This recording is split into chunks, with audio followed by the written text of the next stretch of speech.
Благое намерение было, так что умер как герой. як шаҳрванди тоҷики дигар аз ҳисоби ҷони худ кӯдакро дар Русия наҷот дод. Дар шаҳри Уфа донишҷӯи 18-солаи тоҷик Ҳоҷи Мурод Қаландаров кӯдакро наҷот дода худ вафот кард. Фоҷиа дар дарёи Белой рух дод. Қаландаров як кӯдаки ғарқшуда истодаро аз об кашида гирифт, вале худаш ба соҳил расида натавонист. ба гуфтаи шоҳидони ҳодиса, вақти Ҳоҷи Мурод кӯдаки ғарқшуда истодаро дид, фавран худро ба об партофт ва кӯдакро ба соҳил тела дод, аммо худаш наҷот ёфта натавонист. рӯзҳои наздик ҷасади ӯро бо хатсайри махсус ба зодгоҳаш ба Тоҷикистон интиқол мекунанд. хешовандони Ҳоҷи Мурод боварӣ доранд, ки ӯ ҳамчун қаҳрамон вафот кардааст. И когда приехали сотрудники полиции, все разбежались. И вот его друг подумал, что он тоже куда-то ушел. Он ждал его там, потому что ничего в воде, никто не заметил, что он тонул.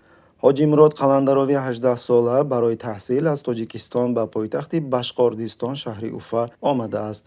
Имсол ӯ курси якуми донишгоҳи кишоварзиро хатм кардааст.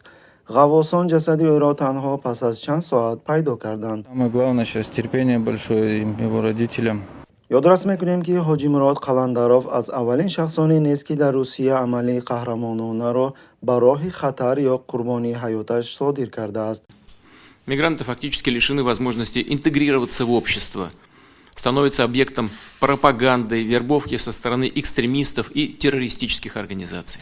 аммо мақомоти Русия танҳо дар бораи ҷинояти муҳоҷирони меҳнатӣ ҳарф мезанад, дар ҳоле ки расонаҳои шовинистии Русия аксар вақт диққатро ба чунин ҳодисаҳо бидуни зикр кардани миллати қаҳрамон ҷалб намекунанд. Спасая ребенка, погиб 18-летний парень. Трагедия произошла на реке Белой. Молодой человек вытащил из воды тонущего мальчика, но сам не смог выбраться на берег. Сегодня в столице Башкортостана прошел рейд по местам летнего отдыха горожан. Готовы ли пляжи к купальному сезону? В следующем материале.